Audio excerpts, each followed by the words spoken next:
Oofda.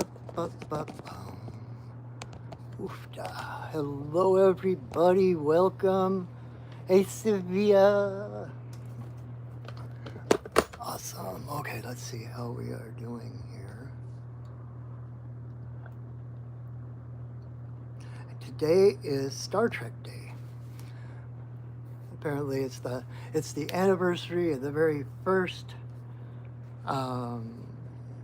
program, Star Trek episode being shown on TV. So I decided to go with the Starscapes rather than the river, like I usually do, because if you've been watching for any length of time, you know I'm like die-hard Trekkie. God, my hair is a mess. I'm sorry. Don't hate me because I'm beautiful. Hello, everybody, and welcome. Welcome to another Live Long and Prosper. Um, Welcome to another Monday mini medicine card readings. I am Patrick, your friendly neighborhood shaman, and we're going to be doing some readings from the medicine card deck. So let's see. This seems weird. The angle seems weird to me for some reason. Anyway, all right. We're just going to go with it. So welcome, everybody. Like I said, I am Patrick, your friendly neighborhood shaman, and we're going to do some readings with the medicine card deck.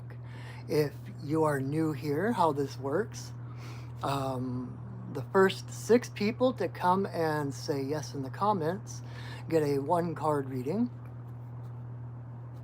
And so we've only got 1 so far. So if you're out there and you're watching and you want a 1 card reading, all you got to do is say yes.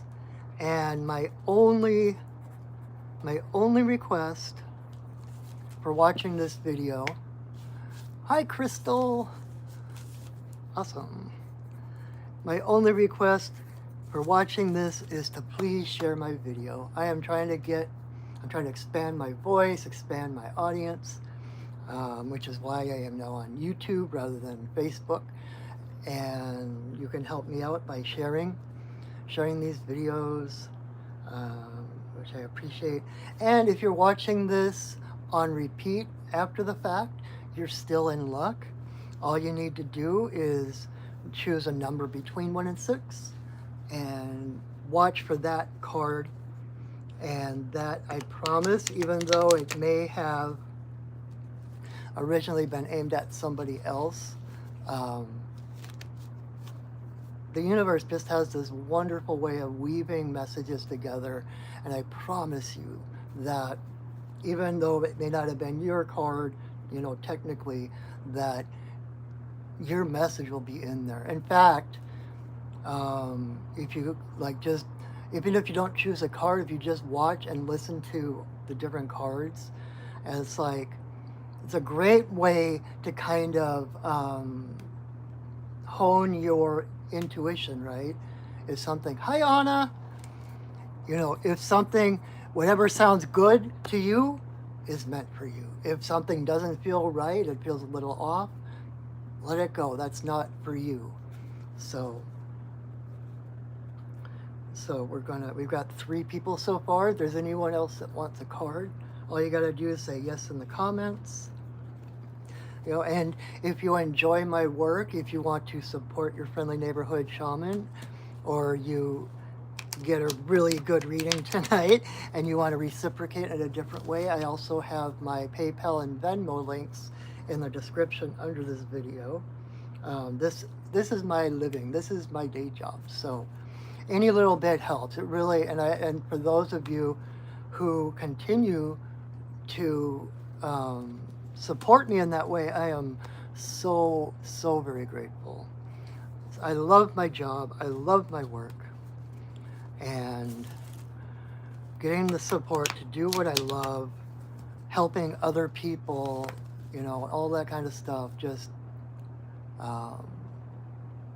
there are no words. Awesome, right? Obviously, there's no words because I don't know what to say. So thank you again for joining me. Again, if you would like a 1 card reading. Hi, Tiffany. Awesome. Hello.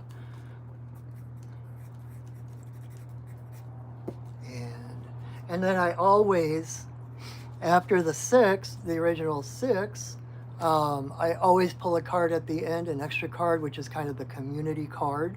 So even if you decide you don't want to choose a specific card or anything like that, if you stay till the end, or if you're watching this on repeat and you want to fast forward to the very end, I always do a final card, which is kind of the community totem that accompanies us as a group through this week, and kind of ties all of our wonderful, unique, and seemingly separate paths together, right?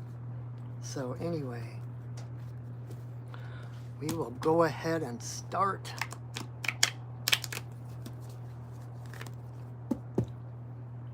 This is where so if you came in late, it is Star Trek Day. Live long and prosper. If you've been watching my videos for any amount of time, you know that I'm a Trekkie, because a lot of my, even in the readings and explanations and stuff, my default setting is Star Trek. Like, there's always so many different things, so many different ways that Star Trek is the perfect metaphor for spiritual growth and such. So happy Star Trek Day. The only thing about the Starscapes is that I don't have the birds. So normally I have the bird song in the background. So I'm feeling a little, it feels almost like a little bit exposed because I don't have that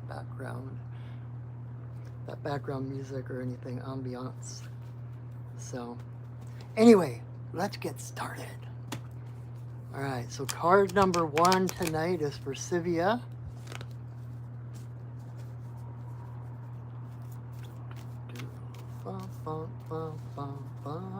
I might start singing a lot more since there's no background music. All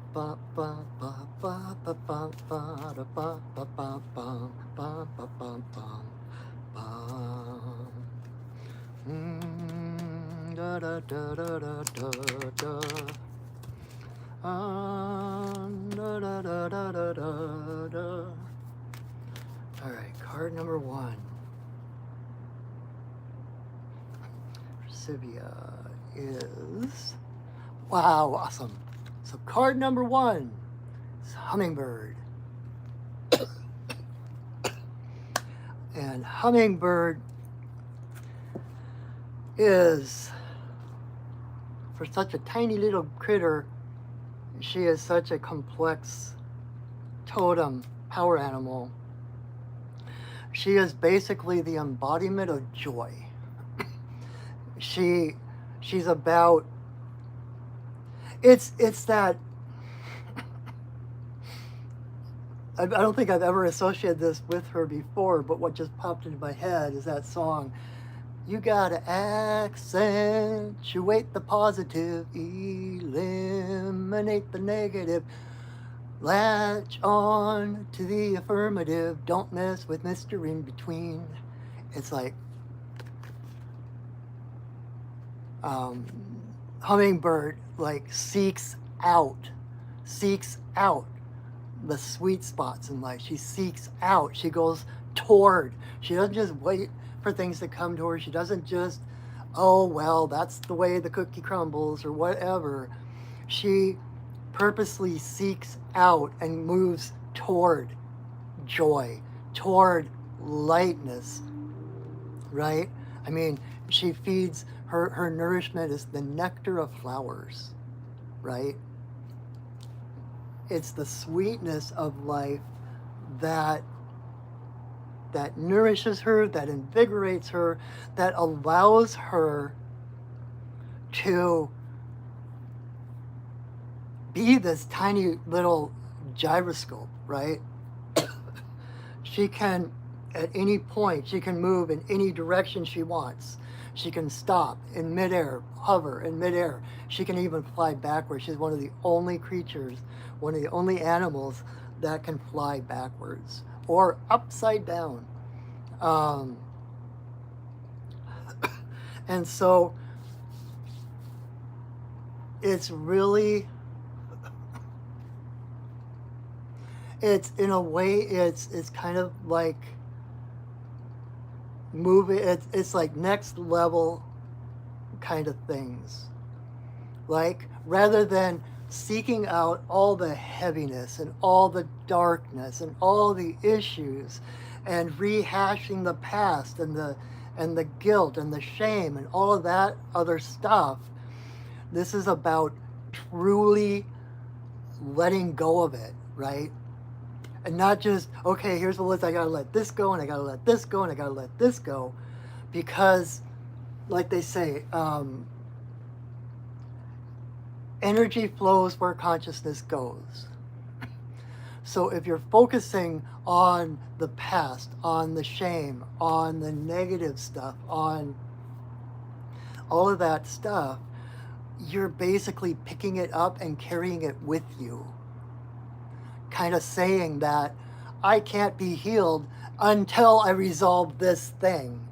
When you can drop that thing and focus on the positive, focus on, and the thing is that it's not about negative versus positive, right? We live in this world, this binary duality fueled world, where if it's not the one thing, it's the opposite thing, right? And so we have this concept of good versus evil, right? But the thing is, it's not about good versus evil. It's not two opposite forces banging it out until the end of days to see which one comes out on top. You are fundamentally, let's see, it's so funny because I'll start talking and my spirit kind of gets ahead of my words and my brain. And I know where I'm going, but then I have to kind of mentally, I need to go back through the Rolodex and pull out the pertinent information from my past and stuff. But, it's love. Basically, love is the only power in the universe. Love is all there is. And so you can focus on the love, or you can focus on fear, which is not an opposite equal force. Fear is a perceived absence of the love that is present, right? Now I say perceived absence because fear is an illusion. And that's part of the reason we come into this world, right? We come in and we have this seeming dichotomy of love and fear, and we think we have to focus on the fear to heal the fear, as if it were a sovereign entity or power in itself. The thing is, fear being an absence of love, love is the default setting, right? You can't have fear without love. Fear, it's like a donut hole, right? You can't have a donut hole unless, oh, hey, Kim, yep, we've got a spot for you, yay. You can't have a donut hole unless there's a donut to define it, right? That's fear and love. Every time you have a hole, a seeming hole in the universe, this place where there is darkness, where there is the unknown, where love doesn't seem to be present, love is holding space. And in that hole, in that void, that's the void of creation. That's the womb of the cosmic mother. And so we can look at it with fear, we can go into it with fear, and which causes us to contract and become protective when it's asking us to expand, right?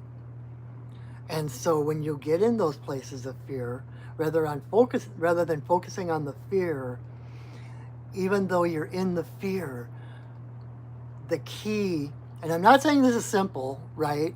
It's easy to say these things, right? Awesome, Kaylin, yes. 1, 2, 3, 4. You are our 6th one. You have the last card. Welcome. I'm so glad you're here. Thank you. Thank you for joining us. So, when you're in that place of fear, when you're in that place of the void, where it's darkness, and so we associate darkness with evil, right? Darkness with bad. Darkness, we get into the darkness, oh my God, I got to get out of here, right? Because it's bad, because we're going to die, because there's evil, something's going to come, because we don't know what's in the darkness, and we're afraid something's going to come out of the darkness, and eat our souls or something, right? But that darkness is the void where all possibilities exist. And so you can go into that darkness. I wouldn't be surprised if Black Panther shows up someplace along the line tonight. Because this is like, it's so borderline like Black Panther medicine. But it's like when you go into that darkness, God, there's so many different ways I can put this. It's like the yin yang, right? You've got the light half and the dark half.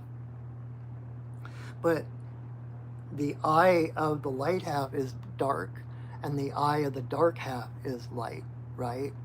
It's like the seed of the opposite. And fear is the seed of courage. You can't have courage without fear. And that's part of what we came here to experience, to feel the fear and then focus on the divine dark. Yes, exactly. It's like, it's the divine, it's the sacred darkness. It's the womb. It's total potential, unmanifest potential. And so rather, we get into that darkness and we think, oh, only this is going to happen.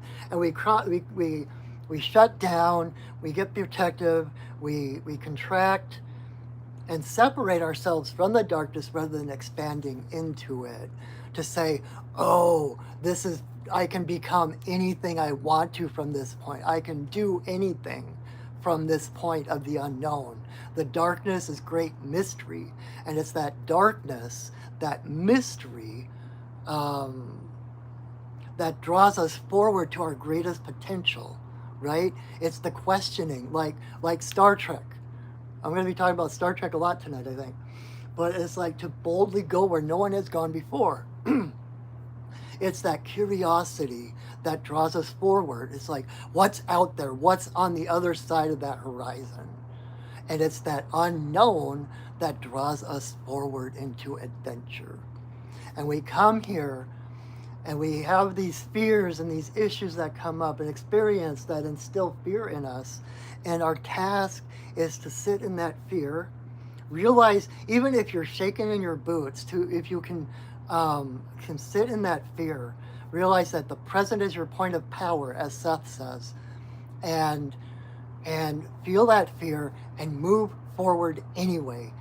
The question isn't, how do I fix this? Or how do I get through this? Or what needs to heal? It's like sitting in that fear and going, okay, who do I want to become? What do I want to experience? Rather than saying, what do I need to do? It's like, what do I want? What is my desire? And so you start to focus on the sweet spots. You focus on the light, on the love that you want. Exactly, you embrace the unknown, you embrace that darkness, and then you move toward the light, right? And it's in choosing that light and going toward the light. You can't hold both at the same time. You can either focus on the past and the shame and the fear and the anxiety, or the future, but the present is your point of power. You are always right here, right now. And right here, right now is where all of those feelings exist. If you're feeling it now. You're not feeling it in the future. You're not feeling it in the past. And so from this point of power in the present, by being present with it, I always talk about inviting your inner demons in for tea.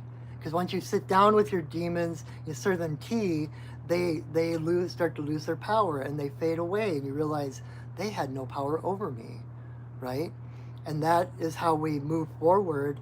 We that courage to push the bounds of the fear, to move into new territory, and to allow joy to be your compass. That's your North Star.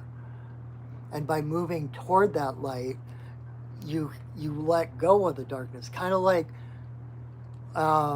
snake medicine. God, there's so many different. It's like everybody's showing up tonight, all the different animals. But like when a snake is shedding its skin, it doesn't say, "Oh, there's this part of the skin I have to let go of. Oh, and there's this part of the skin I have to shed, and I have to shed this thing and this one. I need to make a list of all the parts of my skin that I have to release so that I can, embrace my new skin."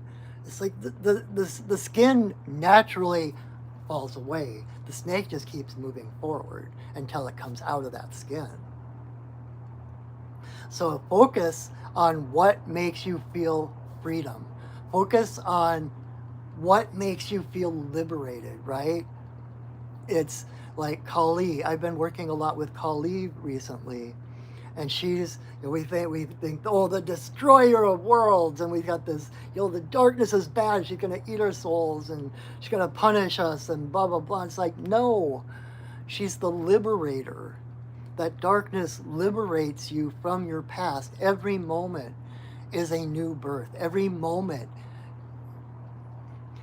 So this is kind of going into quantum physics, but every moment has an infinite number of futures ahead of it and an infinite number of pasts behind it.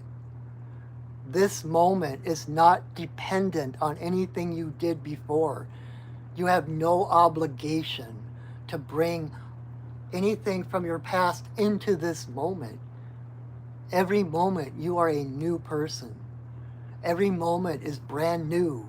The past does not exist. And by focusing on the dark spots in your past, focusing on the things that pulled you down or traumatized you and all that kind of stuff, and please understand that what I'm saying is a great simplification, right? But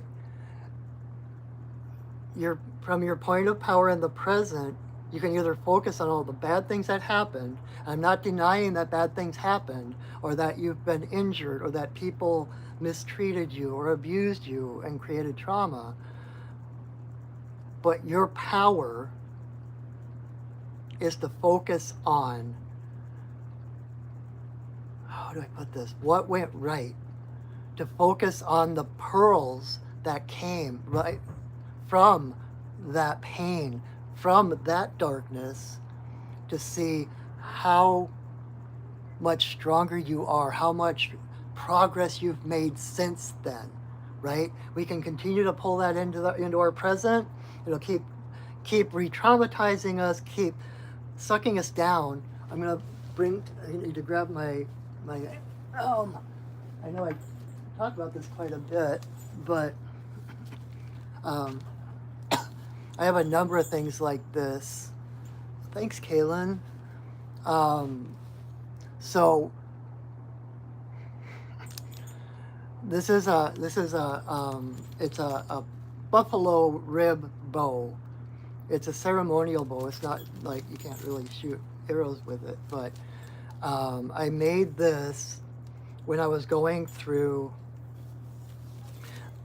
I was coming through a really toxic, narcissistic relationship, trying to get out of that.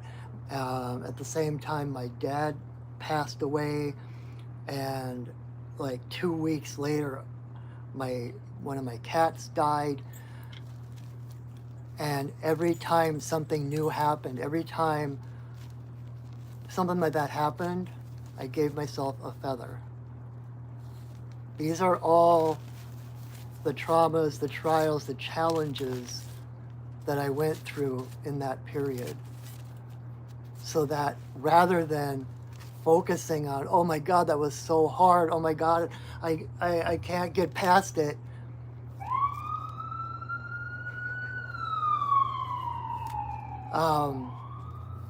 interesting timing.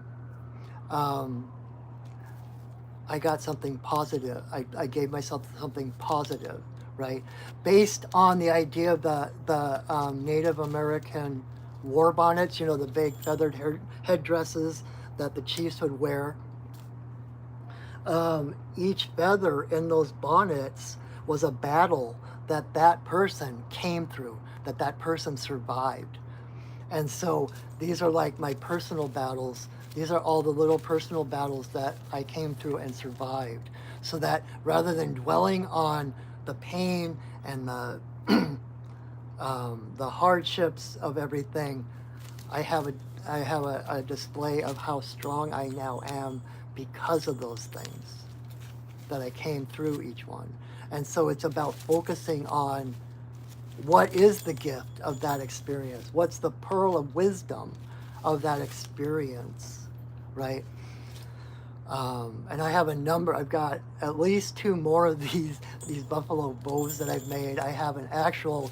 I am an archer. I have an actual recurve bow that I did the same thing back. I went through a whole decade of extreme panic attacks and anxiety, and that's where I stumbled upon that. And so I've got this actual recurve bow in my bedroom that has all these feathers off of it, of all the different panic attacks that I went through. So it's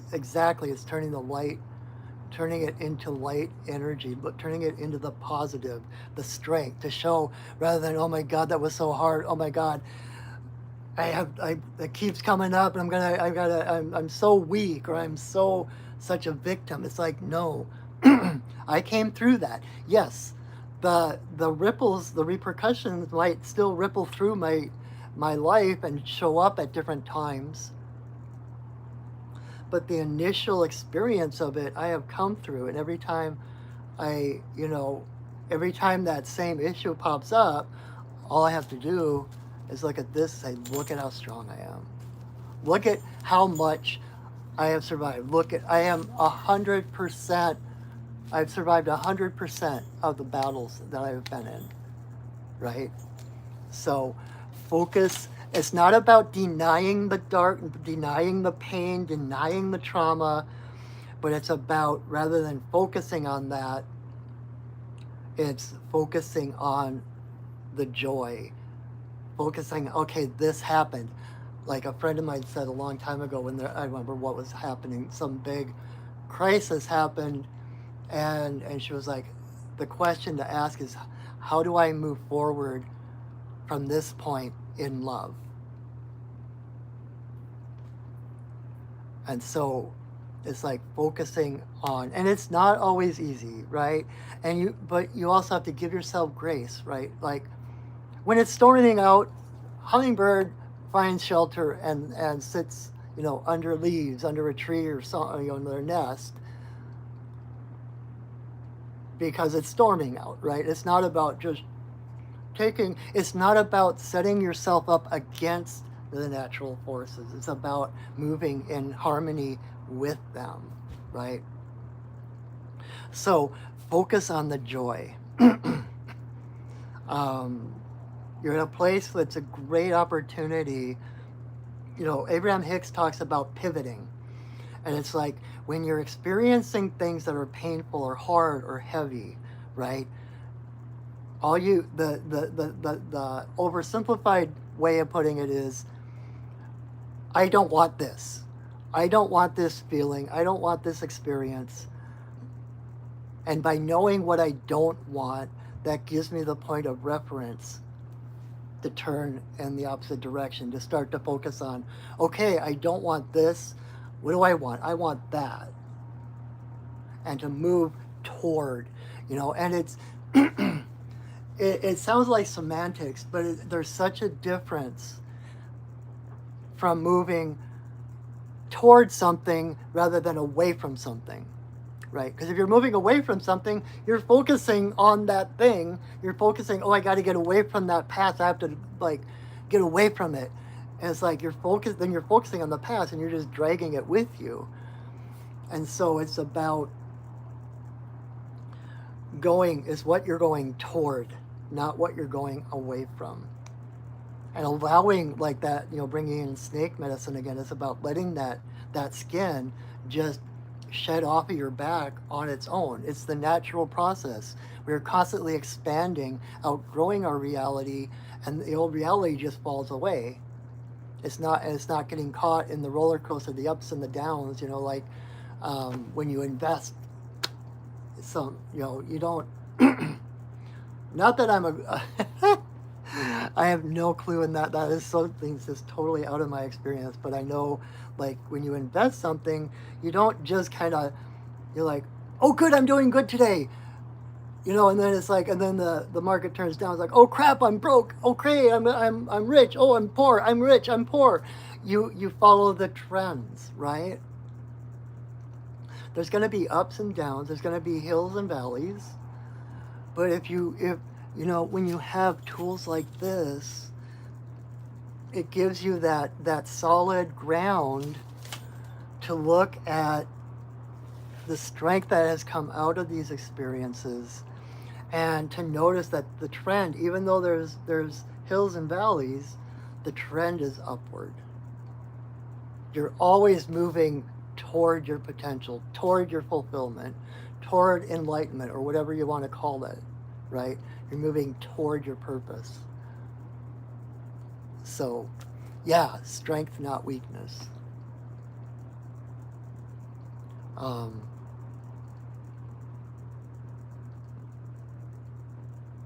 And it's like last week. I know I mentioned I just finished an online course with Martha Beck, and one of the things that she brought up with us is that we have that quote from Descartes about I think, therefore I am.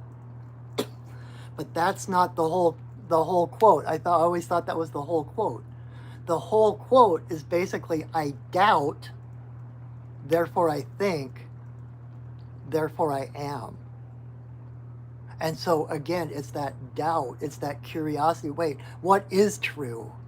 And then the exploration, the adventure moving forward to investigate, to see what is true, to explore strange new worlds, to seek out new life and new civilizations, to boldly go where no one has gone before.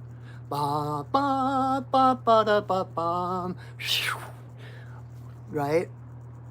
So you're doing great. You're even if you don't feel like you're making progress, you are. Like I also, like, another thing Martha Beck talked about is that it's not about finding that destination and getting there. It's about, again, pivoting. It's life is like that game of warmer, colder, right? Oh, I'm getting colder. Okay, I'll take a step this way. Oh, getting warmer. It's like all you need to do is take a step in the direction toward the warmth. You don't have to get all the way to the destination, right? Treading this path is never easy. Well, I shouldn't say never, right?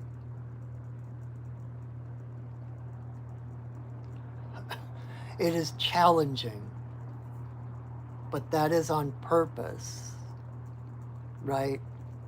It's like doing reps in the gym. If you don't keep increasing the weight, you're not going to get any stronger, right? And so we do have challenges, we do have obstacles, we do have bumps in the road that show up. But like Einstein said, your greatest decision is whether you live in a friendly universe or a hostile one. If you live in a friendly universe, everything that happens is on purpose. Then the universe has your back. The things that happen on purpose because the universe has such unbounded faith in you. The universe knows what you're capable of, even when you don't. And so if there is something that comes up in your face, some challenge, some bump in the road or whatever, you can trust that you have everything you need to overcome that. That it's not an obstacle, it's a step, it's a stepping stone to the next level. That there is a greater version of you on the other side of that. Like what they say is like your greater self exists on the other side of fear. Because it's going through that fear that you gain the courage and you shed what isn't you, right? It isn't easy. But that's kind of a lot the point of staying present, being in the present moment, right? Because if we try to figure out every single step we need to do to get to where we're going, you'll go crazy, right? Just like a GPS, it only gives you one step at a time. So if you're in this moment and you know that everything you need is in this moment, even if there's an obstacle, it's like, okay, everything I need is present in this moment. And when that, so there's always a solution. There's always a way. And so you can trust the unfolding of your life and know that when there is an obstacle, when there is a problem, that there is automatically a solution. And all you just, it's keeping that radar going, keeping that compass toward joy, and knowing that the universe wants you to succeed. Knowing that, okay, this is coming up, I need the answer to this, or and so that's the other part of it. It's working with the unknown rather than filling in the blanks of every step ahead of you. You have this unlimited space, unlimited time, unlimited possibilities ahead of you. The universe has so much more information than you do of what is needed at any given moment. And so it's in surrendering to that higher wisdom, becoming the hollow bone, like we say in shamanism, and allowing the universe to draw us forward is kind of the key. So, holy crap, I spent 40 minutes on the first card. It's gonna be a long night. So I hope that is helpful. I have a feeling that was not just for your benefit. I think that was for a lot of different people as well. So, so I'm going to move on. I hope that was helpful. I hope that gave you something. Getting out of our own way. Yes, exactly. So, all right. So we're going to move on to card number 2 for Crystal.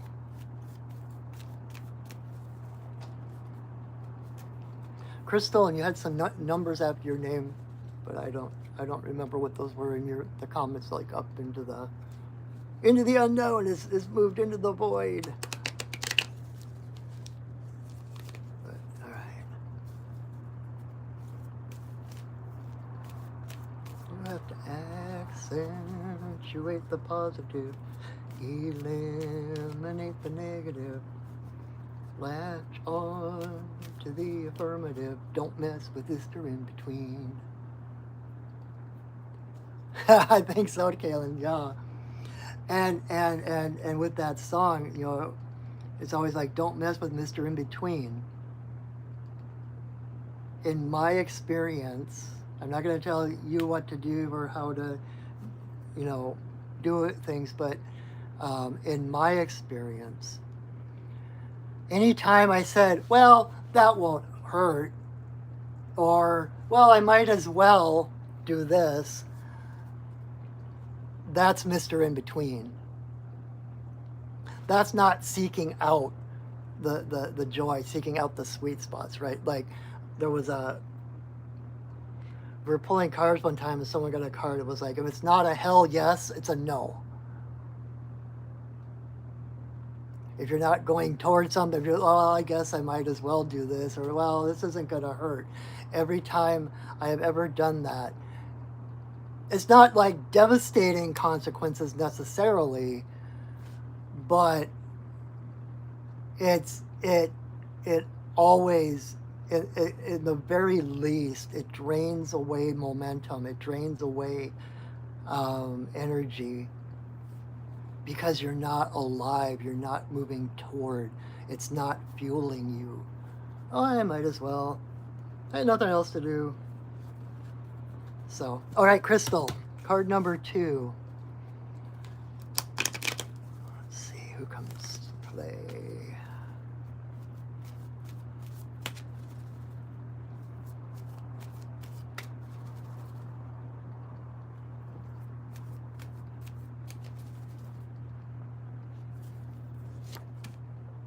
Ah, all right, Crystal, card number 2 is Crow,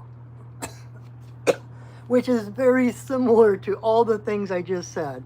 Crow actually, for me, like, especially with these cards, like the image here, it's about shadow work, right? You got Crow looking at his shadow in the water, right? And Crow with got eyes on the side of his head. He looks at it one way, and then he looks at it another way.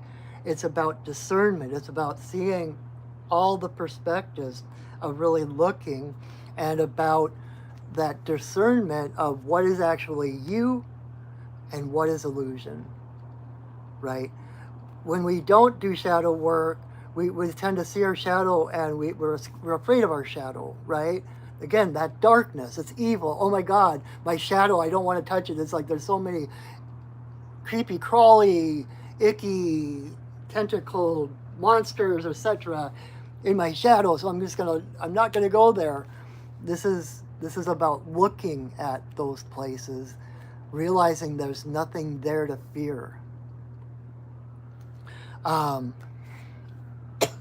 fact that this is upright kind of tells me that you already are doing this. It's like kind of a validation that yes, you are seeing more clearly, that you can trust your heart, you can trust your vision, you can trust your perspective, that what doesn't seem right to you is not right for you. What doesn't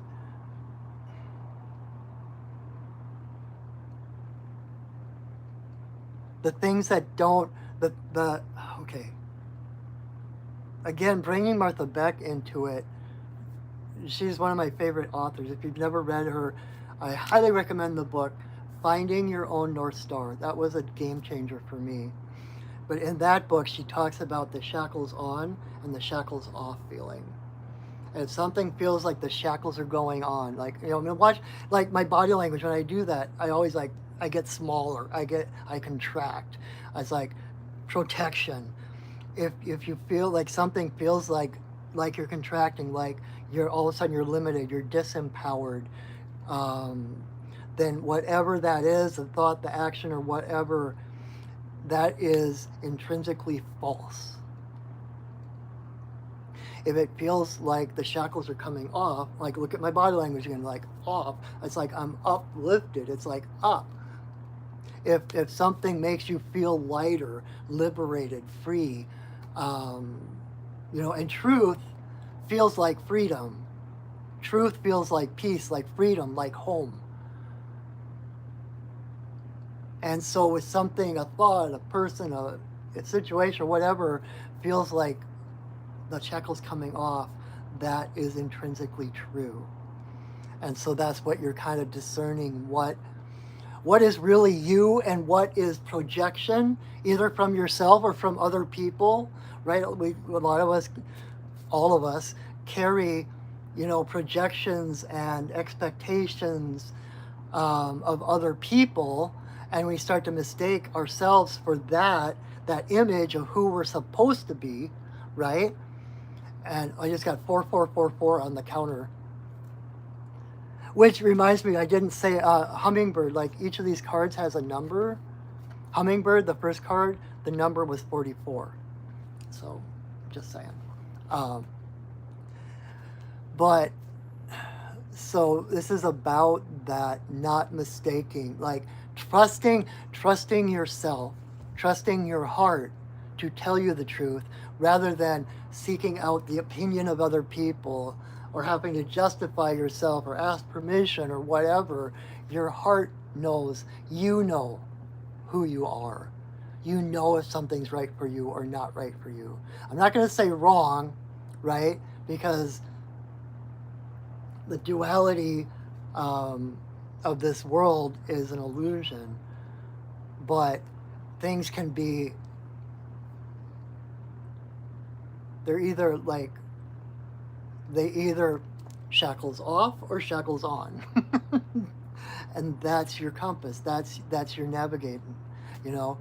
And if you feel like the shackle's going on and you have a hard time getting out of that, remember that that's like, there's nothing wrong with you, okay?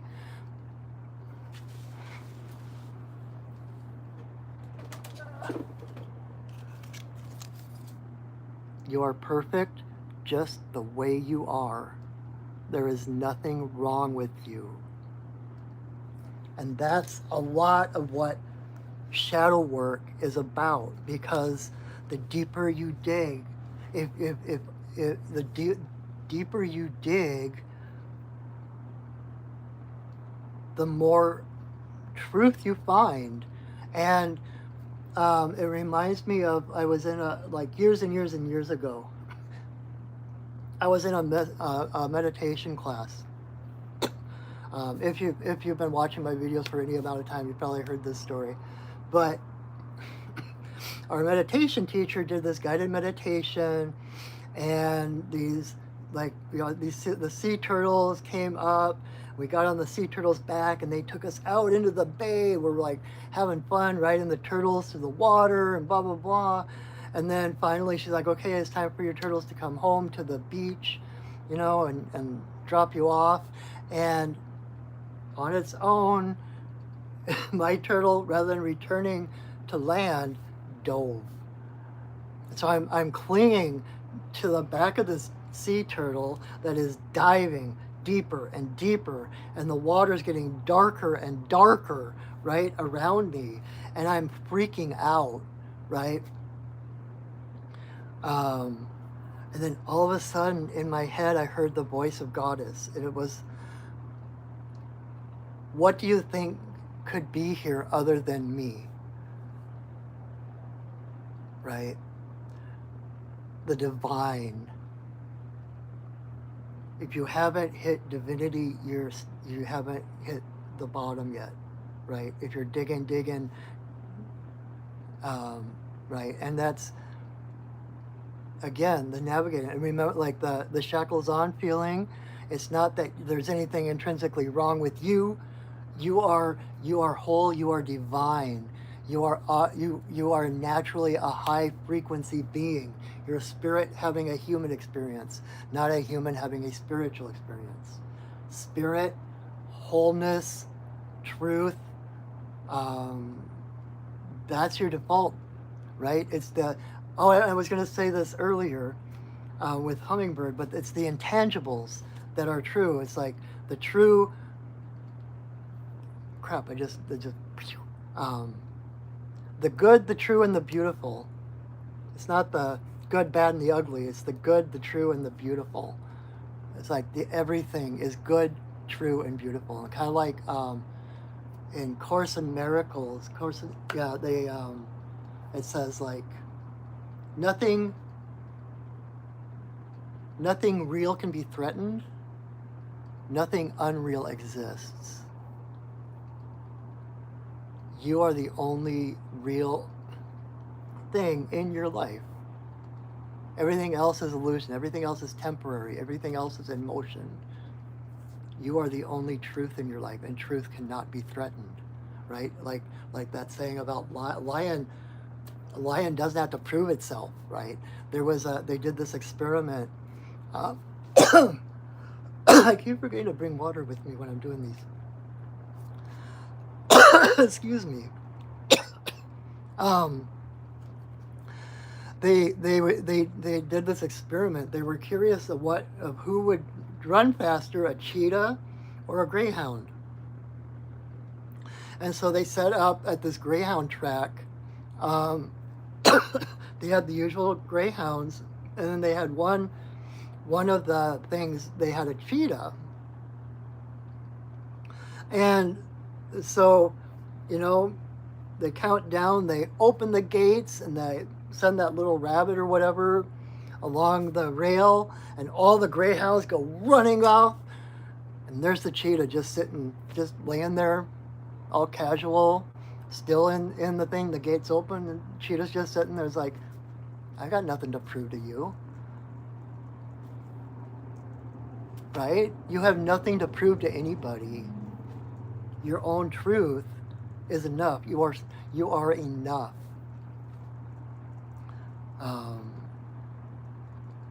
And that's, again, it's like, so this the shadow, the illusion, the expectations, the projections. That is the old snakeskin that we are shedding in order to uncover the truth. And when you can discern between what's real and not real, you can use that as a strength, right? Then the shadow, rather than being a source of fear and doubt, becomes a source of strength, realizing I may not know how to do this, but I know that it's within me to do this. Like a challenge shows up, it's like, I don't know how to do this, I don't know how to face, I don't know how to overcome this challenge, but because it's in front of me, I know I have the depth, I have the undiscovered country, right? I have depths to me that are untapped, that are untouched. And it's those challenges that open up those new depths with which I soar, right? It's like the deeper you go, the higher you can fly. So good job, Crystal. I hope that makes sense. That you're doing it. You're doing it. Okay? All right, card number 3 for Anna.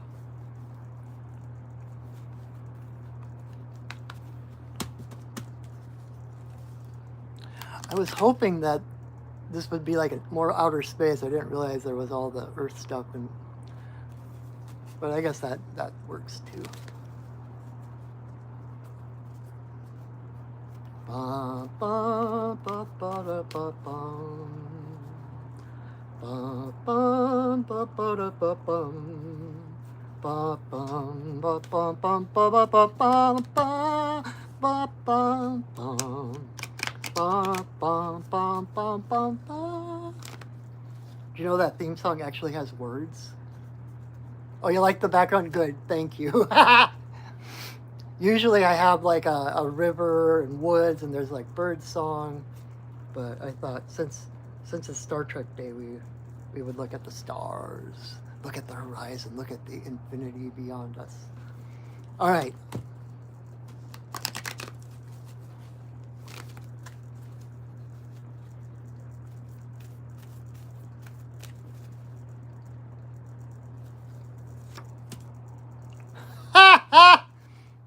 Sorry.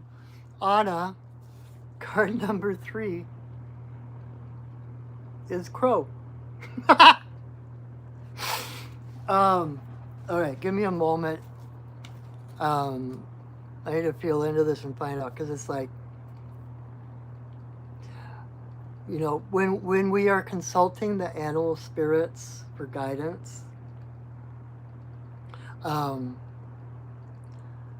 it is, you know, I know there's like lots of, in fact, I like on my Facebook page, I've been slacking off a little bit recently, but every Tuesday is Totem Tuesday, and I'll put up a picture of an animal that I drew, and I'll tell a little bit about that animal's medicine, right? And like this is like I'm like, oh, this is what this animal's medicine is, but it's a living, breathing, evolving thing, and it's just like shamanism. It's about the relationship between us and our spirit guides. It's a relationship between us and our totem animals or our power animals. And so when the same card comes up for more than one person, there's more than one message.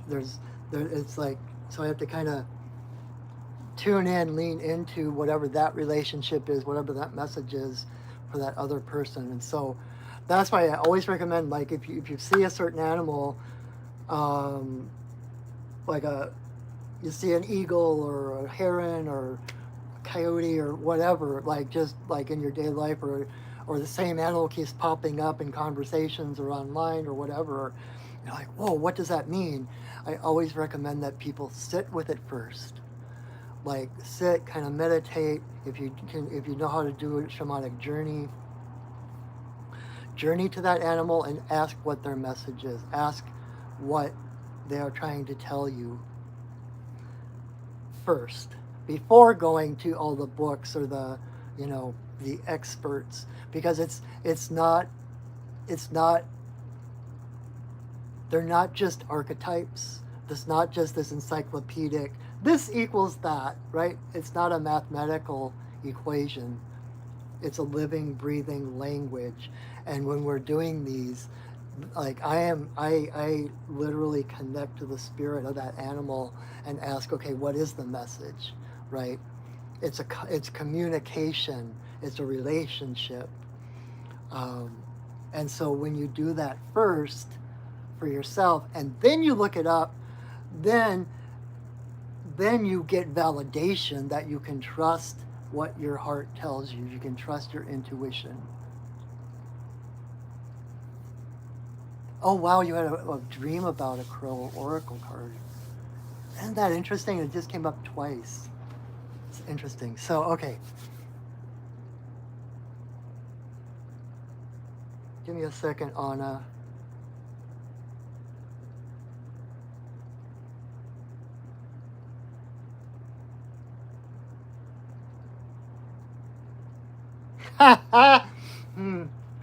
Okay. Anna, the message for you with Crow is totally not unrelated necessarily, but in a way it kind of bridges the gap between Crow and Hummingbird, who we had earlier. The message for you is to follow the shiny things, right? It's like collect the shiny things. That's where your joy is. And that your life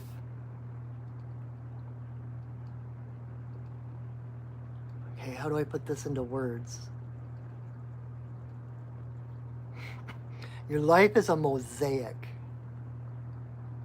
and you are collecting shiny things from different places, different traditions, different experiences, and bringing them together to create this beautiful work of art that is your life. It's not preordained. It's nothing like what anyone else expects of you. You have nothing to live up to. There's no bar to live up to. It's like you are the artist of your life. And you are creating this artwork that is your life by drawing in all these different things, these beautiful like pebbles and marbles and bells and whatever, these shiny things. We're always told that that's a distraction. It's like squirrel, like shiny, and it's like we're always told that that's a distraction. You should be focusing on your life, but that to a crow that is your straight and narrow is shiny. Oh, look at that, right?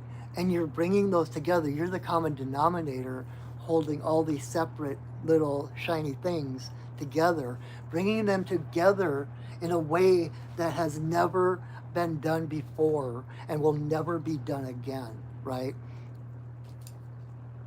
There's never been anyone like you, and there never will be anyone just like you. Your life is your masterwork. And the way you bring things together in the unique way that reflects, is an expression of who you are inside,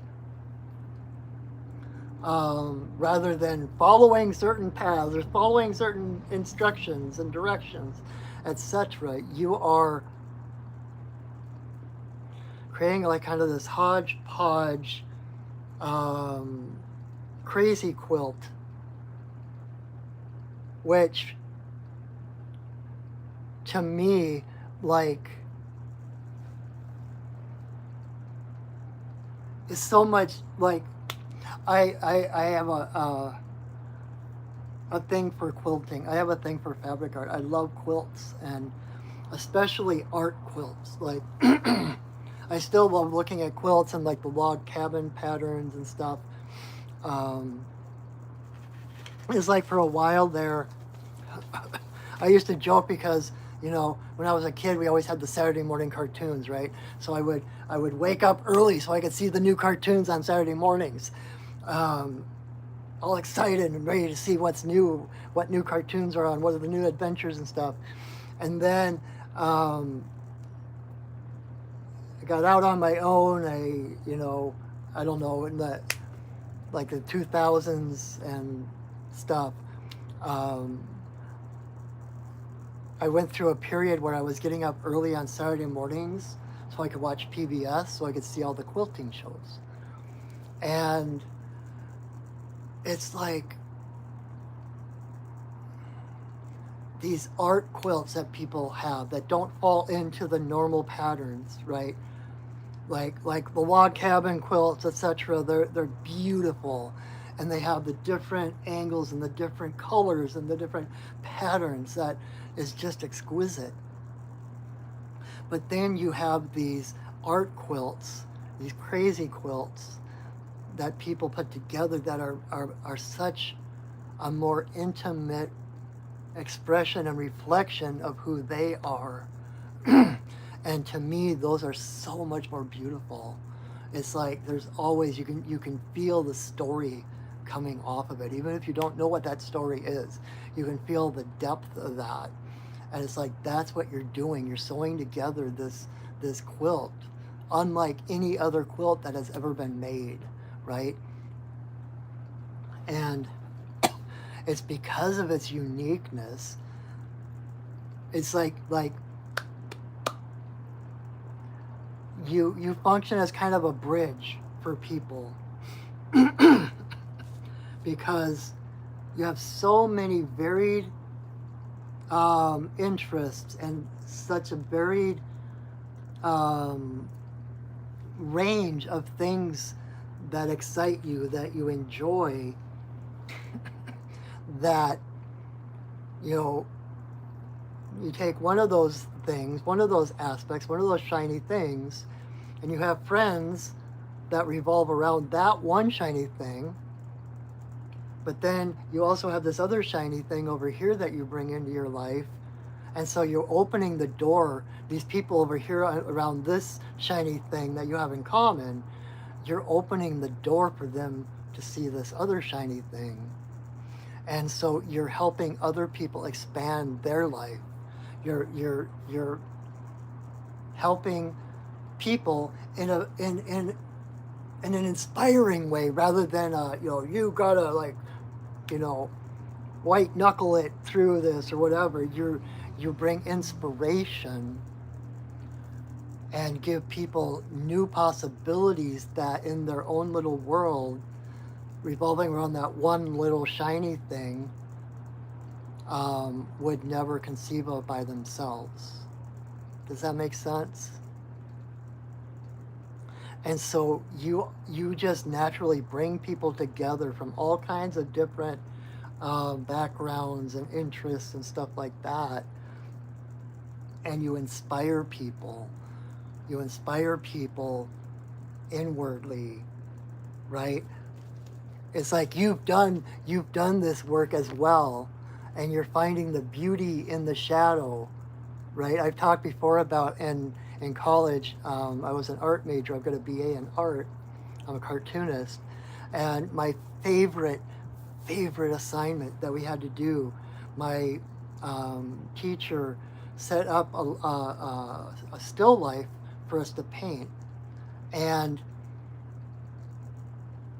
it was like a miniature of like the Venus de Milo or whatever, and there was a skull there, and there was some other things. They were pure white.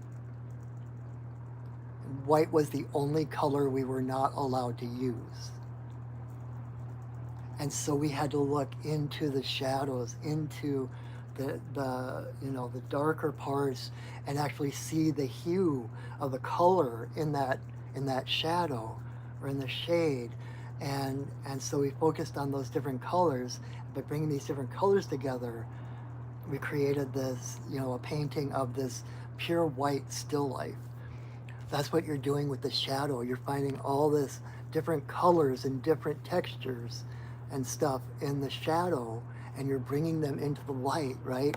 Crow is related closely to Raven, who is the fire bringer.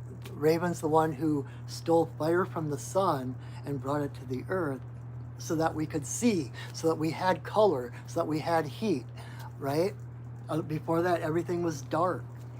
And so you're a fire bringer, you're a light bringer, I just got chills like crazy. You by delving into your own shadow and finding the inherent light within your own shadow, right? The yin yang, the eye of the dark half of the yin yang, right? And bringing that forward, you're inspiring people to find that light within their own darkness. You're helping people open that door in a non-threatening way to find things about themselves, to open doors and depths to themselves that they didn't know existed, right? So, good job. And the fact that I know you do art too, I love your art. It's so expressive, right? Yeah, it's like, I just thumbs up, way up. You're doing such a great job. Never, so part of the message here is to validate that, and to say to never doubt yourself. That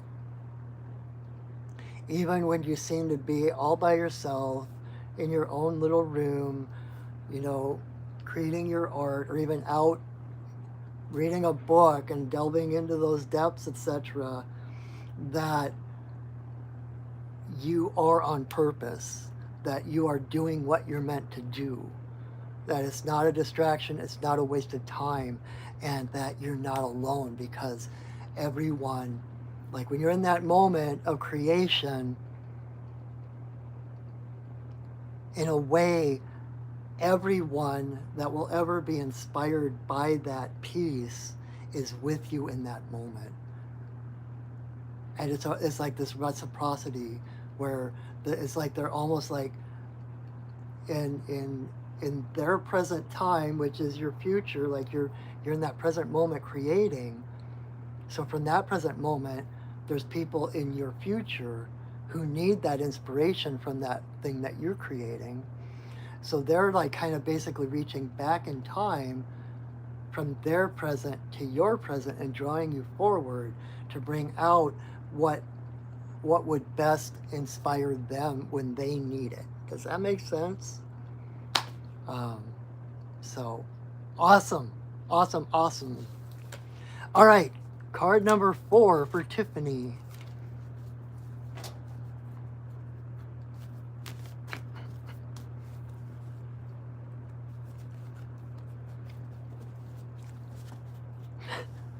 That's weird. All of a sudden I got the YMCA song in my head. YMCA, YMCA.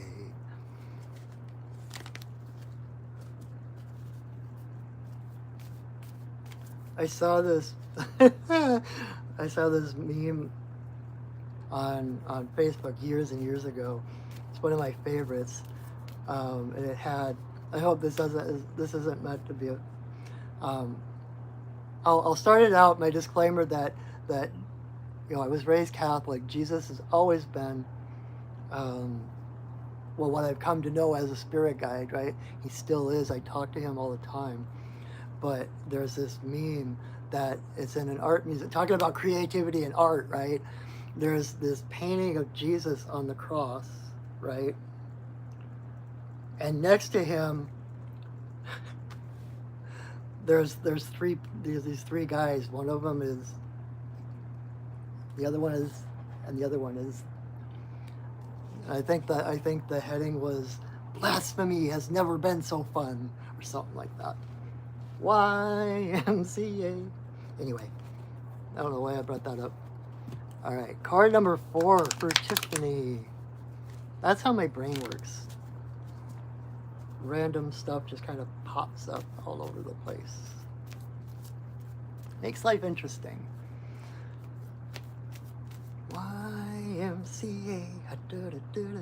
YMCA. Okay.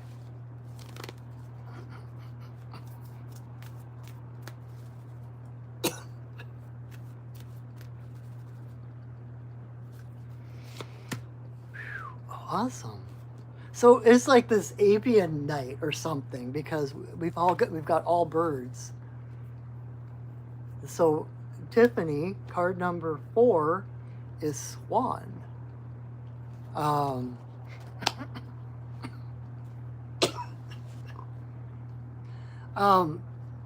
Geez, it's like the synchronicities that happen are just crazy, because it's like there's this thread going through all these different cards, and Swan is basically, you start out as this ugly duckling, right? You're awkward, you don't fit in, you can't fly, all this stuff, and then you start getting your feathers. Your feathers start coming in, and you start fulfilling who you're supposed to be, and you grow into this beautiful angelic bird that inspires everyone, right? It's like the divine presence. There's this purity and innocence, right? And Swan isn't doing anything. Swan is just being, right? It's like Sandra Ingerman, my teacher, always says, it's not what you do, but who you become that changes the world. So you are, it's like you're leveling up. You're coming into your own power. You're coming into the place of becoming the person you came here to be, the person you were born to be. And just being is enough. Just who you are affects the world around you. It's very similar to unicorn medicine, right? It's like unicorns are the highest frequency creature that ever was, and they heal by their very presence. Very similar to horse, right? Horse medicine, like therapy horse stuff, horse therapy, where, you know, your heart has this strong electromagnetic field, right? When we have trauma, etc., that field gets out of whack, fear and trauma comes in, etc. But then when you're around horses' heart is at least twice as big as ours, and so their electromagnetic field is at least twice as big and twice as powerful as ours. And so when you're around horses, you tend, your frequency and your energy gets entrained to the horse's energy. And horse energy is about that calm strength. Again, that idea of not having to prove who you are, not having to to prove your strength through, exploits and prowess. It's like it's self-evident. You look at a horse and you're seeing power. You look at a swan and you're seeing purity and grace. That is a high frequency in itself, and it like when you it like bringing it into alignment with everything else I've been saying tonight, that following the joy, seeking the joy. When you are that presence of joy, when you are that high frequency, if you walk into a room and you're the highest frequency of anyone in that room, everyone else's energy and frequency rises to try to meet yours. That's how we heal the world. And that is why self-healing, self-growth, etc. is not selfish. It's the least selfish thing you can do, because it's the more true to ourselves, the more authentic, the more pure we can become, the more you change the world by just being in it. Like the unicorn that just dips its horn into water and it just purifies the entire body of water, right? As why kings used to drink out of chalices and stuff that were lined with unicorn horn. Most of it wasn't real unicorn horn, right? It was like narwhal horns. This isn't a narwhal horn, but I just realized. Right. Unicorn. Full disclosure, I have memories of being a unicorn.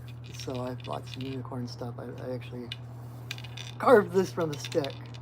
But it's that purity. It's that, like, they always drank from chalices lined with unicorn horn with the idea that anyone that tried to poison them, the unicorn horn would neutralize any poison or any toxicity in their cup.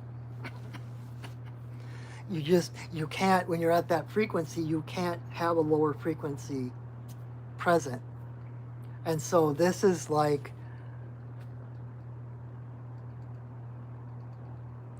kind of in a way on the other side of the crow cards that just came up, right? It's like you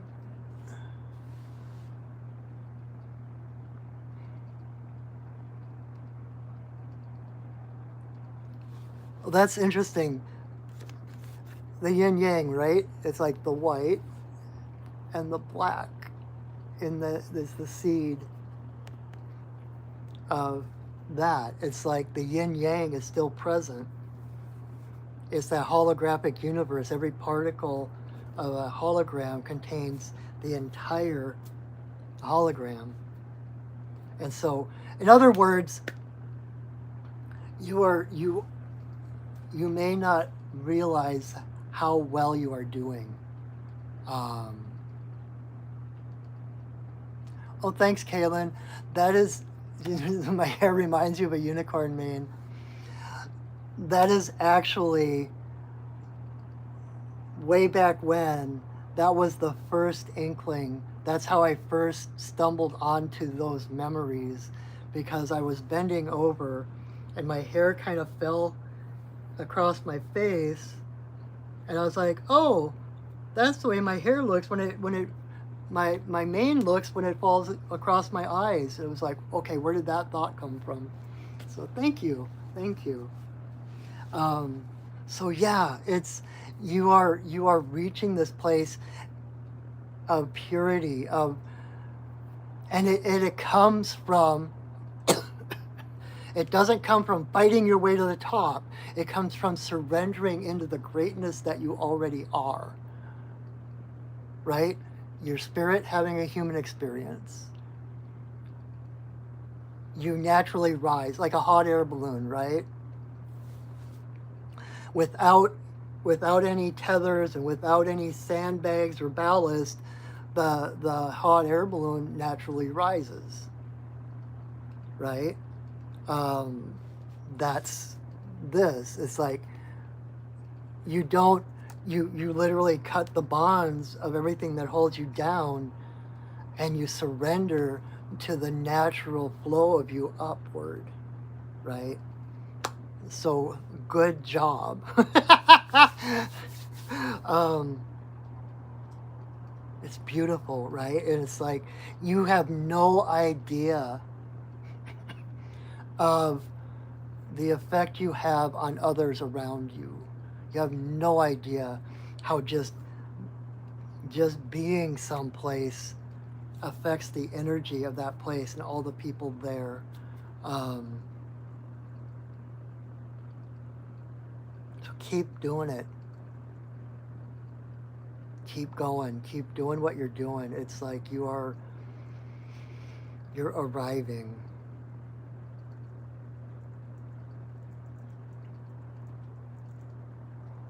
And it's that grace and that surrender to who you already are, right? We don't gain enlightenment or fulfillment or whatever you want to call it by climbing up the mountain and grabbing whatever is up there. We don't attain that enlightenment, for lack of another word, by adding things onto us, by gaining things that we don't have.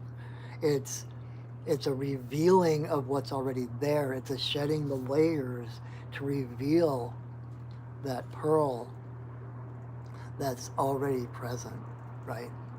So good job. Good job. On Facebook, if I hold my thumbs up, it does these firework things, but I don't think YouTube does that. So just imagine fireworks. The stars are aligned. All right, card number 5 for Kim.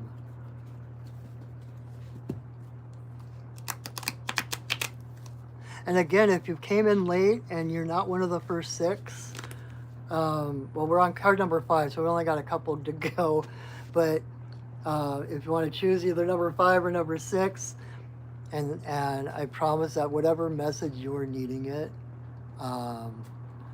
then you're welcome, Tiffany. Or if you want to, like, once we're done here, this will go on my YouTube channel, and you can watch it again and choose a number between 1 and 6 and see what the message is, and just connect and claim those things that speak to you. Let go of anything that doesn't.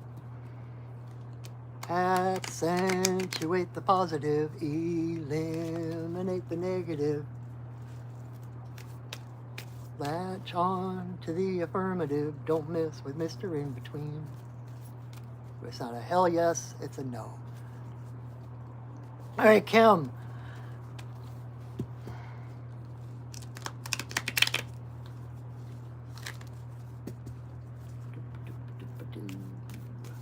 Card number 5.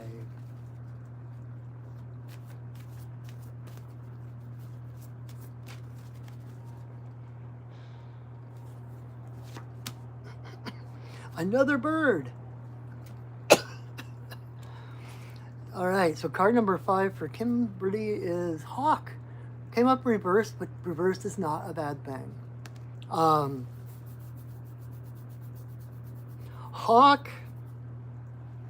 Hawk is the messenger of the gods, right?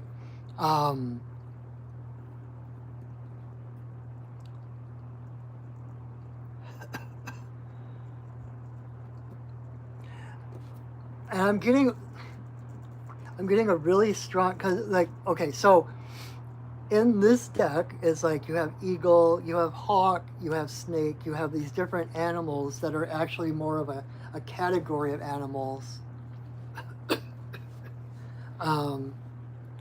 And so like hawk, there's like a spectrum of hawkness, right? And the one that is coming to my mind is Osprey, who is, I guess, kind of in between eagle and hawk. But that's like when, like the Seahawks, right? That's an osprey. or a fish eagle, some people call them. But it's like I'm getting osprey really strongly. And I work actually quite a bit. Osprey has been one of my animal allies for a while. And oh, that's interesting. Okay, so again with the yin yang, right? Ospreys, if you seen them, they're mostly white with they've got like stripes on their feathers, and they have black around their eyes, kind of like football players. I don't know why sports stuff keeps coming up because I really don't know anything about sports, but in the same way that like football players wear black around their eyes to keep the glare of the sun away, osprey have that black, so that again the theme, it's like flying into the sun. They can fly into the light. They don't have to look away. They don't have to shield their eyes because they're automatically, they don't get the glint, so they can fly straight at the light, straight into the sun. And similar, like along the same vein, they, if you've seen videos of like eagles fishing, like they swoop down, the fish is underwater, they swoop down, and at the last moment they kind of turn up and they kind of grab with their feet, but it's kind of a blind, like they look away to avoid going into the water. Osprey actually never take their eyes off the prize. Osprey actually dunk into the water and grab the fish, like they never lose sight of the target. So again, there's that going toward joy, going toward what you want, going toward what nourishes you, what lights you up. Don't be afraid to go toward the light, right? And again, that's that yin yang, the dark, the black, the eye of the fish is dark, and the rest of the fish is white, right? Of the yin yang. Hi, Angela. I already have 6 people, unfortunately, but I'm on card number 5, so we're almost done. But you can choose 5 or 6, number 5 or number 6 if you want, or even like at the end I pull a community card, so you actually have 3 cards kind of available to you at this point. Or when we're done, you can re-watch the video and choose a number between 1 and 6, and I promise that whatever message it is that you need, it will be in whatever I say for that card, even though it's aimed at someone else. So I apologize for not, because I could keep doing this, like I could talk for hours and hours and hours, and we would be here like into the wee hours of the morning. But so okay, cool, I got 5. So the card for 5 is Hawk in reverse, and I've been talking about the particular hawk that's coming into my mind is osprey, the sea hawk, right? And it's like the yin yang, like we've got the white half of the yin yang, and it's like the eye of that white fish is black, and it's like that's osprey. Osprey has those black rings around its eyes so that it can see, it can look into the light without being blinded. And so it's like not fearing the light. And again, so like the thread coming through all the cards tonight basically is that darkness is not evil. It's that darkness that gives you a strength to look clearly at the light, right? It gives you depth. It rounds you out is the phrase that's coming in. It fills you out into more of a whole self, complete self, so that without that darkness, you wouldn't be able to see into the light, right? That's where shadow work comes in. It's like clearing all the crap out of the shadow so you have that depth that is your anchor. And so Hawk in general is the messenger of the gods, right? It's Hawk is the one, like again, like comparing to eagle. Eagle is the one that soars up above everyone, higher than most birds, and hardly flaps because the air just lifts them up, kind of like the hot air balloon I was talking about earlier. But they're like kind of out of reach. They're higher above. They're what we aspire to be. Whereas Hawk will sit on, light posts and trees, etc. And then they dive to the earth to get a rabbit, and they fly back up. And so they're that bridge between heaven and earth. They're what connects spirit and the physical. Kind of like Hermes, the messenger of the gods, right? Hermes was the one god who could go from Tartarus, the underworld, to Olympus without any problems. Again, there's Osprey going from the dark to the light, no problem. And so there's that claiming your courage, claiming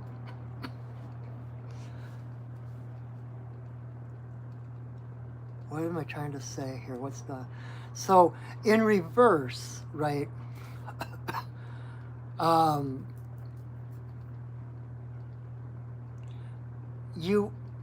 When Hawk comes up for someone, not only does it mean that there are messages from Spirit for you,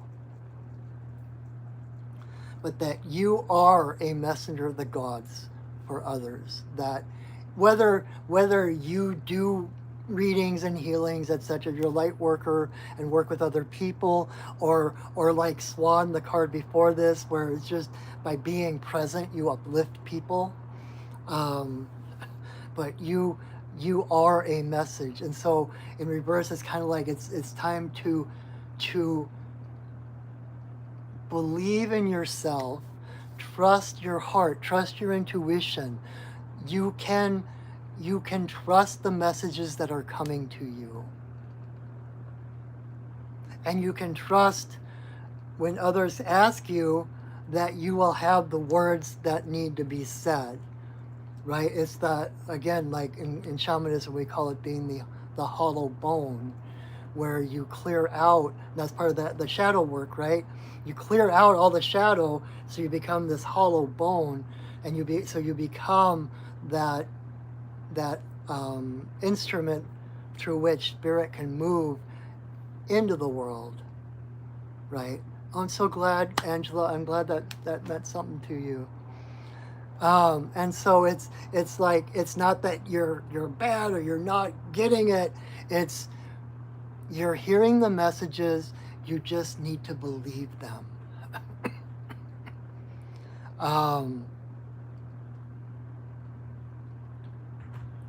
You're more intuitive. You're more keyed in than you tend to believe. And it's time to start claiming that power, claiming that role of being a role model for others, of living from, being that, God, the yin yang, spirit and physical, light and shadow. You're walking between the worlds. And so you again, it's like that door that you open, and allow others access to realms and concepts and feelings and things that they normally don't have access to on their own. So it's becoming that hawk, becoming osprey, right? And Osprey always reminds me, if you, there's one of my favorite movies is A Knight's Tale with Heath Ledger, um, where he's just this, you know, um, serf. You know, he's like this non-royalty um, servant. He's like the servant to his knight. He's the page, etc. So he can't do a lot in his life, but he becomes a knight. And like the whole message of the movie is that, you know, the question is, can a man change his stars? And the answer is absolutely. And one of the things that he does, like, I'm getting chills. This is why it's one of my favorite movies. Is like, there's a point where the prince of that area or whatever sees him and acknowledges his knightliness. And, you know, only knights are supposed to joust. It's all about the jousting tournaments. And he was like, you know, talking about the one thing he does when he's jousting. You know, they're wearing the armor, they're wearing these heavy helmets to help prevent injury, but there's always, you know, you've got the slit for the eyes to see. And most jousters will look away at the last moment and kind of jab, hoping to hit the target. But Heath Ledger's character kept his eyes, he never looked away. And in jousting, he always found his target. He never looked away. And that's that focus, that osprey, that intensity. You know, you probably have gotten tired in your life of people telling you, oh, you're too intense. You gotta like chill out. You need to tone it down a bit. No, you're perfect. Where'd you go, Fred? Oh, you're perfect just the way you are. And your intensity, if others can't handle it, they weren't meant to be in your life. Never dim your light for the comfort of others. This is the message. Allow yourself to shine. Allow yourself permission. Give yourself the authority to go after what it is that you desire. What it is that lights you up, that turns you on. Because that desire in itself is a gift from the universe to tell you the direction to go. Right? So, and you don't have to settle. It's not an either or. It's a both and. You can be spirit and physical at the same time. Everything, there is no separation. Everything physical is spirit. It's all spirit. It's all energy. There is no separation. There is no profound and profane. It's all one thing. And you can be both. And that's what we're going at, is being that divine presence in physical form. Okay? You deserve that. You deserve to be happy, to be fulfilled, to be joyful. That's what you came here for. And in pursuing that joy, claiming the prize, that is how you help the rest of the world. There's nothing you can do more that will help the world more than that, right? Like Abraham Hicks, one of my favorite quotes from him is about, you can't get poor enough to help someone who is living in poverty, and you can't get sick enough to help someone who's ill. You have to help from a place of power, and the more empowered you become, the more power you have to share. And it's not about emptying your cup, then filling your cup, then emptying your cup for someone else, and then filling your cup. You keep your cup full. You keep your cup full to overflowing. And it's the overflow that helps other people. Okay? Wow. Okay. So osprey. I have a stone. It's I'm not sure actually the accuracy of what I thought it was, but the Vikings had there's this Norse sunstone that the Vikings had that they didn't hit, like, not the whole rock, but they would get little slivers of it, and even when it was cloudy, they would look through the stone. It was opaque enough that they could find the sun. Even if it was cloudy out, even if it was overcast, they would hold that stone up, and they could the sun, when they hit the sun, it would shine. That, and I keep that as that's part of what connects me to osprey. It's that being able to see the light in any situation, being able to find your bearings no matter what. Okay? So, you are so welcome. You are so very welcome, both Angela and Kim. All right, card number 6. Am I going to be able to make this before 2 hours is over? That's one of my things I have to let go of, is trying to do this in a timely manner, because I could literally talk for at least a couple more hours, like just blah, blah, blah, blah. So anyway. All right, Kaylin, card number 6.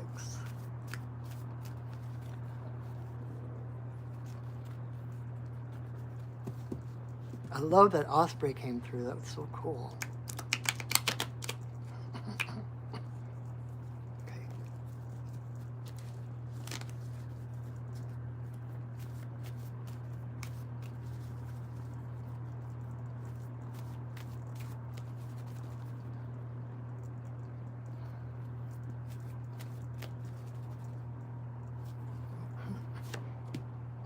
Haha! Our first non-bird of the night. Card number 6 for Kaylin is salmon. But it's always, every week, it is so interesting to me, the synchronicities and the threads that go through, because salmon medicine is again about being true to yourself, about trusting your vision. You see pathways that other people don't. And so, like, other people see what you're doing and like, what the hell? She's going backwards. What's going on? But you see the different paths that others don't, right? And so, because salmon, we have this puritanical idea of salmon that is like the good fight, and it's like fighting the river, fighting the flow of the river every step of the way. And it's like, no, salmon sees the undercurrents, the currents that go counter to the main flow, and they see the whirlpools and the ebbs, etc. Those are the currents that they ride. So they're not just fighting the current. And like the jumping up the waterfalls, all waterfalls have whirlpools at their base, right? And so salmon swim and hit those whirlpools and slingshot up the waterfalls. They're not just getting a good run at it and jumping of their own volition. They hit the whirlpools. So it's like, again, with that, seeking the joy, looking for the light. It's like having the vision to see what's actually there. Being able to see things that are invisible to others, like the whirlpools, like the counterflow of the rivers, And other people, it's like that quote from Nietzsche about um, those who couldn't hear the music thought the dancers were insane or something. Like, I never get quotes exactly right, so forgive me for that. But it's like those who can't hear the music judge that the dancers are crazy. Um, and it reminds me too. There's a quote that I love by Epictetus. Epictetus, um, and it's something like, if you're going to succeed, you have to be content with looking foolish and stupid.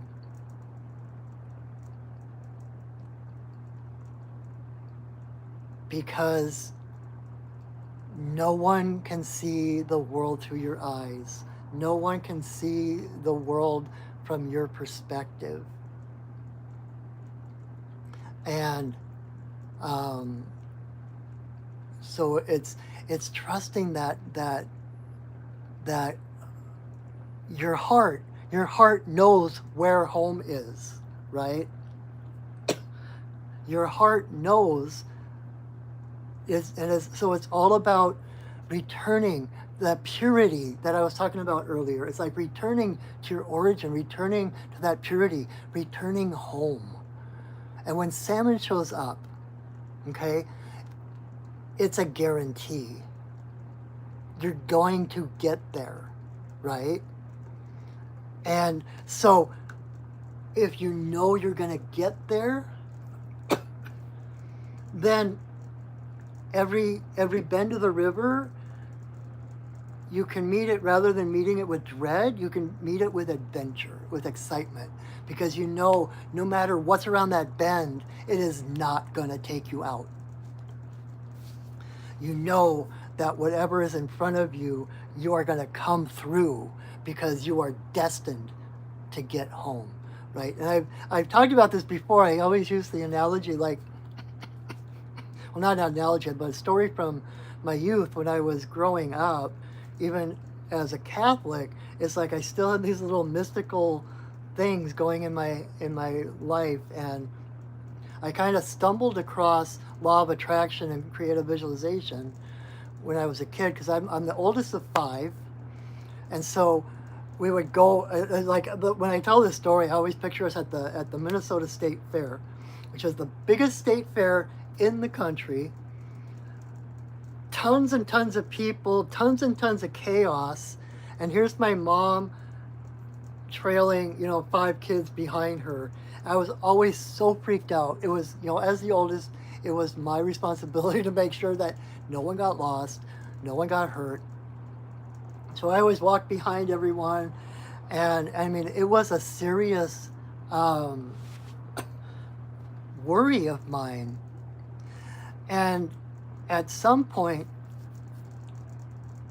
I realized that, like, while I was at the fair with them or whatever, if I could picture myself at home that night in my bed, feel the pillow on my face, I could feel the blanket up around me, I knew that everything was going to work out okay. I knew that no matter what happened between that point of the imagining, of the visualization, and actually experiencing what I was visualizing, that everything was going to work out no matter what. And so when you have this promise of salmon, that you're going to get there, then everything else becomes adventure. There's nothing that can take you out. And the other thing too is that, so I had this experience with salmon a number of years ago. I'm so fortunate to be in the Pacific Northwest. It's like, and we're coming up on salmon season, right? The salmon are getting ready to return. And so I go down to the river nearby here to do ceremony and such. And I went down, and I was sitting on this rock that kind of jutted out a little bit into the water. And I looked over, and like 10, feet away or so, there was a salmon kind of just hanging out on the side of the river, kind of getting his strength back and such. And I saw him, and I kind of mentally like said hi. All of a sudden, he turns around and swims over, starts hanging out under the rock I'm sitting on. So I'm just like, I'm looking over the edge, looking at him, just sitting there, just hanging out. And the thing that I noticed was his enthusiasm. He was radiant. It was palpable. I could feel he was so excited to be going home. He couldn't wait to get back into the river and be heading home. And it's that enthusiasm, right? That's part of like what I was saying earlier about the seeking out the sweet spots and letting go of the rest, right? I'm going home. And so it's like, it's that enthusiasm. When you're filled with that enthusiasm, that's spirit carrying you. That enthusiasm, that joy, that is spirit filling you and carrying you, right? You know, when you're doing something, when you lose sense of time, you lose sense of place, and lose sense of self, it's like those things that you get lost in so you can find yourself. It's like that is the feeling, that enthusiasm, that feeling of just being, and there's no separation. You know, you are like, spirit is just filling you, and time disappears, right? Everything else just disappears. And even if there are, you know, the best way to put it, I recently heard, I was listening to Abraham Hicks, and someone asked him about how, like, why did we agree to come back to this world when we knew it would be so tough, right? We knew it was going to be challenging. Why did we even agree to come back here? And Abraham Hicks used the example of a dog with its head out the window, right?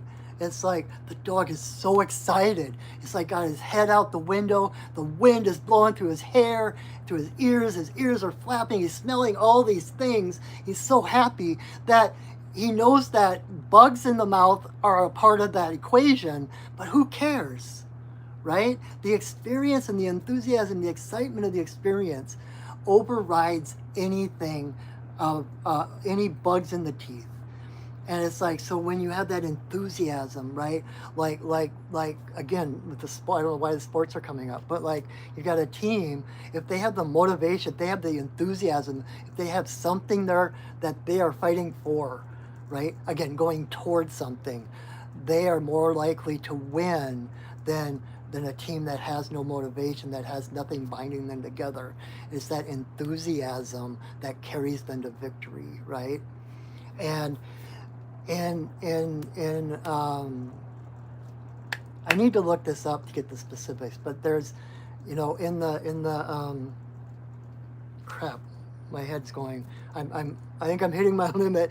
My head's getting fuzzy, but the Netherlands and that area, one of the languages, I don't know which language, but salmon and somersault, if not the same exact word, or have the same exact root, because the people would see these fish so excited with so much energy that they could fly over these waterfalls, and then they would see their children tumbling in the grass and somersaulting, that they equated those two. And so it's like that enthusiasm, that joy, and it's that joy that carries you where you're going. And it just kind of nullifies any negatives, anything that might try to derail you or something. It's like it's not even on the radar, because again, you're being carried by spirit. You're being filled with spirit. You're raising your frequency. Those lower issues, there's no place for them to get a hold anymore, right? So keep going. Swimming, swimming, keep on swimming. Swimming, swimming, keep on swimming. keep going. Trust, again, it's like don't bother with the opinions of others. Don't worry about what it looks like or feels like to other people. Know that by answering your heart and following that compass within you, you are doing more good in the world than you possibly could if you were trying to, like, fit in, right?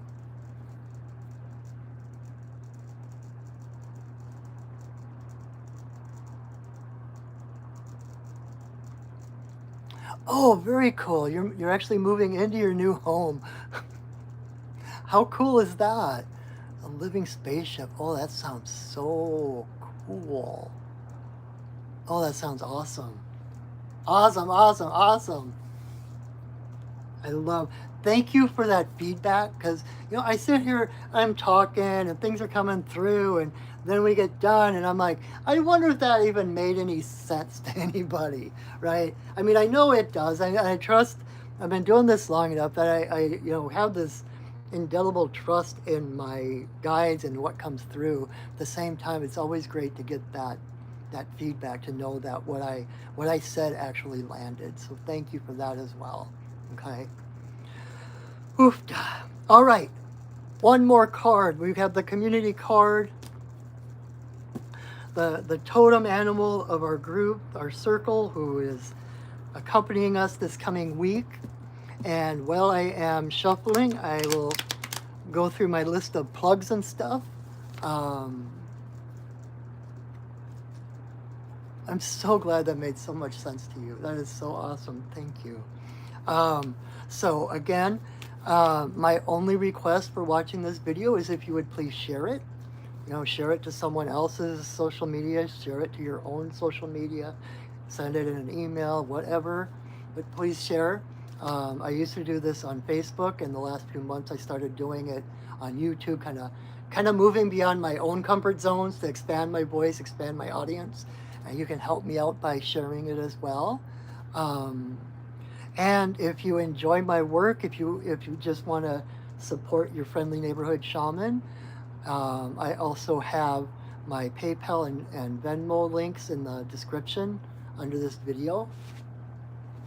And like I said, this is my day job. This is what I do for a living. So anything you wish to give me is greeted with such enthusiasm and such gratitude, to be supported in doing what I love, which supports other people. It's the perfect, I love my job. So anything you can give to help with that I'm beyond grateful for. And if you would like more, if one card is not enough for you and you would like a full one-on-one reading with me, you can visit my website, perchingwolfstudios.net, and you can learn more about me. You can see all the different shamanic services I offer, readings and healings and teachings. Oh my! I do the readings. I also do shamanic healing. I'm also a Reiki master, so I've got Reiki mixed in with the shamanic methodologies, doing soul retrieval and power animal retrieval and fairy doctoring and all kinds of good stuff. And then I teach. And I've got a number of classes in the works, getting closer and closer to actually doing them. But I also take on one-on-one mentorships. If you are like newly awakened experiences, or you're at a crossroads, or you don't know where to go or whatever, and you enjoy it, you feel resonant with my energy and my methods, I would be honored to be your teacher, to be your mentor. Again, you can connect with me on my website for that. We do it's pretty flexible, but I always ask for like a six session commitment. Because otherwise it's basically just a reading, right? And it's about the process and about the progress. So, but if that sounds good to you, visit my website too. You can connect with me right through my website. You're so welcome, Caitlin. Thank you for coming. Thank you for being here tonight. What else? What else? What else? What else? I feel like I'm forgetting things, which is what happens when I leave these things till the very end.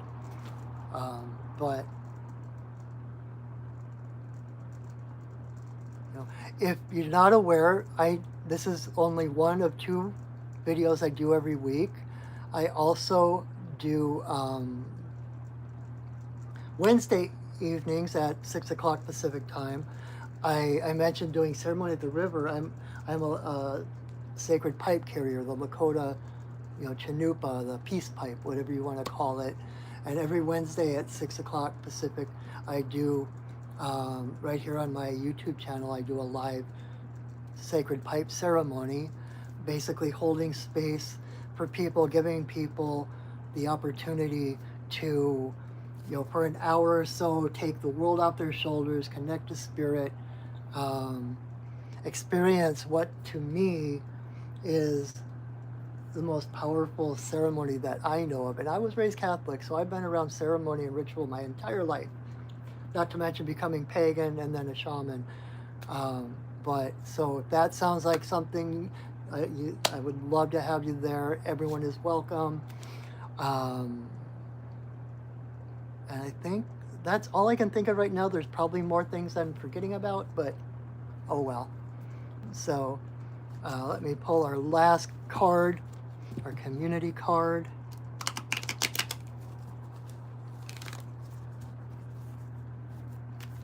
Kind of our own common thread that connects us this week.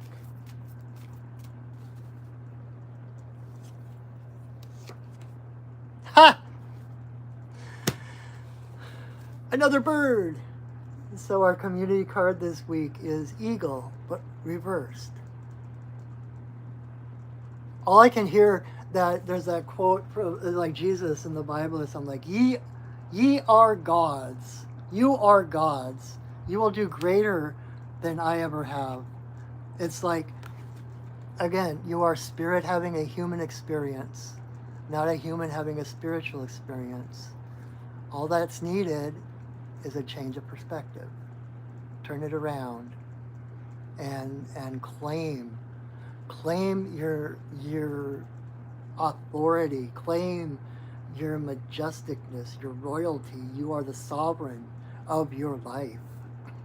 And when you do that, like Eagle came to me in a vision a while back, a long time ago, and said, all you need to do is open your heart.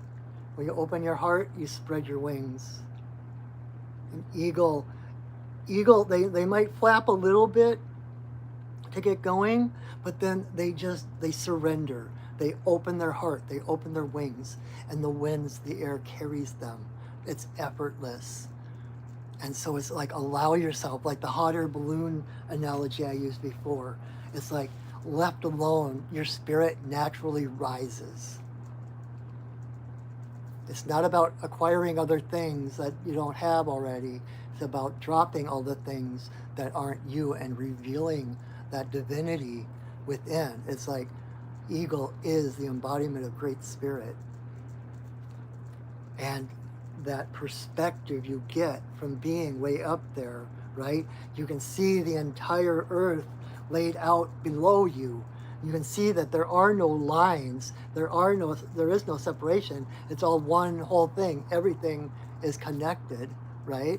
And at the same time, you have those eagle eyes that can focus on something that is miles away. So you've got that wide perspective and that focus at the same time. So claim your power. I always say, surrender to your greatness. It's when we let go, when we surrender, that we allow our divinity and our greatness to surface, right? When we try too hard, it's actually counterproductive, and that's what lowers our frequency. Allow yourself to breathe. Allow yourself that surrender. It's like I said earlier with, it's not about good versus evil, right? And having to protect yourself and having to fight evil. It's about realizing that you are in a non-duality, you're in a non-dual universe, that everything is one, everything is working for your advantage, everything is working for you to support you. And so at some point you have to stop, you have to put down the swords, stop fighting things, and surrender. You have to open your arms again to embrace the unknown. And it's the intangibles, right? The air, the invisible realms that carry Eagle. The good, the true, and the beautiful, that's what carries you. That's what gives you your lift. That's what raises you above everything else. So, oofta. All right, my friends. That is it for tonight. Thank you again so much for joining me. Thank you, especially those who have persevered to the end of the video. I know this gets long. I'm gonna have to reset. I used to try to do it all in an hour, and then I expanded it to an hour and a half. And now it's like, you know what? I just need to make it like a 2-hour thing, so that I know what to expect, so that I'm not trying to rush to get done, and other people know what to expect, so they can say, okay, well, I'm in for the long run, or, you know, I'll go away and I'll come back and see what card they're on, or whatever it is, right? It's all good. But thank you so much. Thank you. And until I see you again, know that I love you, that I see you, and that I honor you. Have a wonderful week, everyone, and go shining. All right. Bye now. See you soon.